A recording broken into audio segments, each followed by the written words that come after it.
Yeah. I'm acting like they can't see us. Welcome to Smodcast. I'm Kevin Smith. And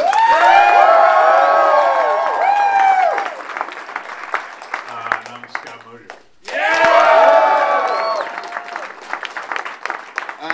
Thank you. Thanks for being here. It is a really cool rock star vibe. We were upstairs kind of overlooking you all, and we were going to spit on the crowd. But then we were like, they're here for us, yay. It's like last night we were at a college. Yeah. And it's a whole different vibe at a college. You know, there's a lot of money and whatnot. And they make the building look nice, not like this. And and it was fun, it was totally cool. But this is the gig that we wanted to get to because this felt like punk rock. Like we saw a picture of the place and I was like, I want to talk dirty there. Did you feel it as well? Yeah, it was just like everything's black, dark.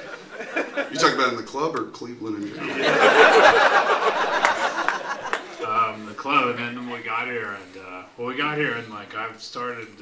This is our first tour, and I've started for whatever reason. Right before I go on stage, I gotta drop one.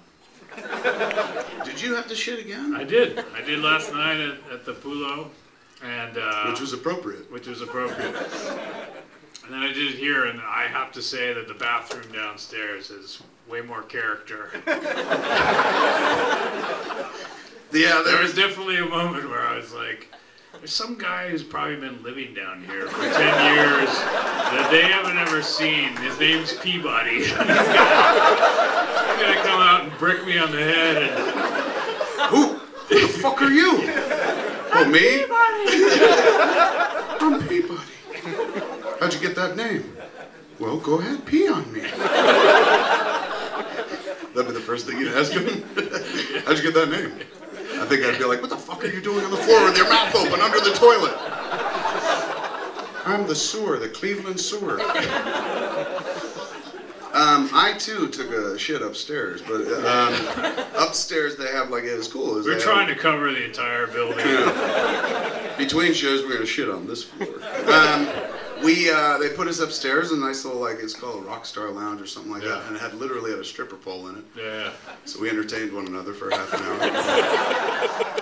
Scott could do that shit where he climbs up to the top, holds on with his legs, and then bends backwards to suck your dick.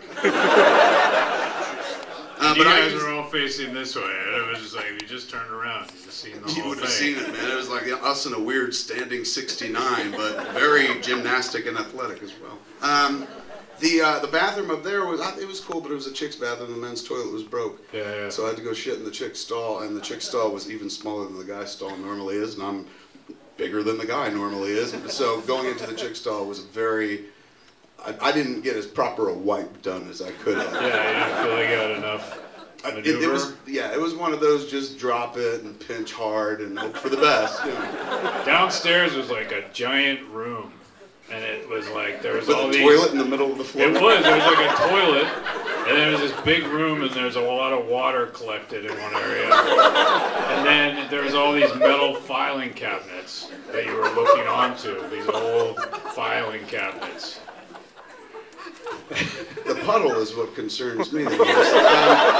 Filing cabinet, it's a basement, they got to store paper. Yeah. Nothing spooky about those inherently. A filing cabinet could never go sentient and kill you, you know what I'm saying? Yeah. But if you're there and there's a pool of water on the floor, you probably didn't go check for depth.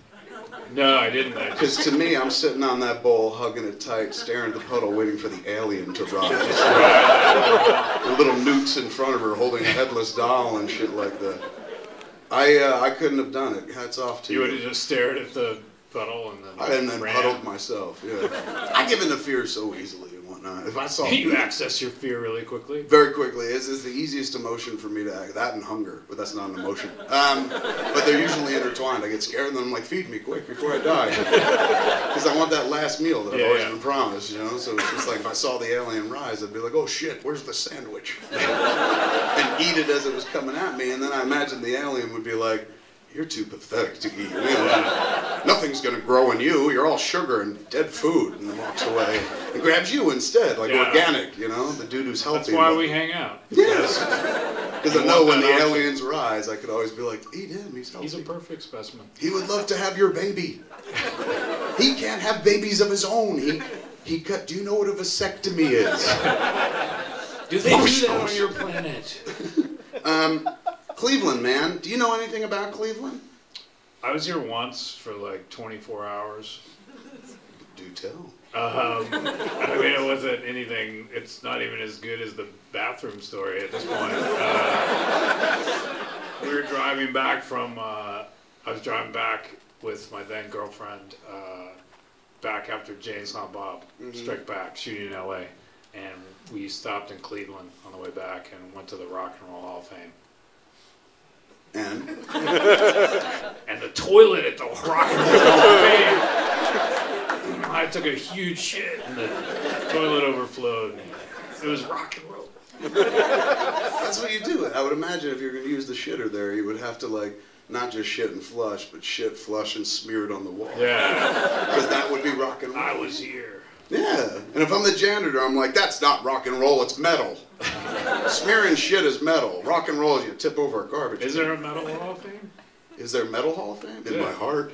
Where King Diamond lives. I don't know, there must be somewhere, probably in Germany and shit, where metal still lives. They didn't tell them that metal was over. In Germany, they still fucking believe in it in a big way. They're like, is Wasp coming this year? Who are they saying that to? I get all these Any American? Where's Wasp? Why do you keep Wasp from us?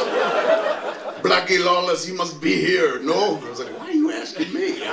Because metal lives in your heart. A good point. Blackie's on his way. Cleveland, the name of Cleveland, Are you asking me? Yeah. Well, I'm like, well, cleave Scott, means you know? to cut, and land is a piece of land, so It's the land of that's cutters. been cutters. Yeah. So it's like you never want to wait in line in Cleveland. No, line cutters. Because you'll never get to the register, Yeah. you know? Because it's just The like... shit that just happened out front there. Is We all should have started on Cleveland. time, but we didn't because everyone's like, excuse me. He's like, hey, you cut. He's like, it's the land of cutters, bitch. Yeah. I thought it was like a Hollywood land kind of thing. Like at once it was like Cleveland land.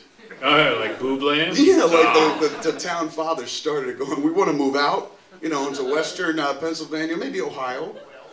Or where are we? Ohio, and then, and we want to start our own colony where it's With just lots of boobs. Yes. And they're like, you can't do that because, you know, it's not right in the Bible. The Lord will kill you all. And they're like, all right, so we'll just put them in corsets so there's lots of cleavage.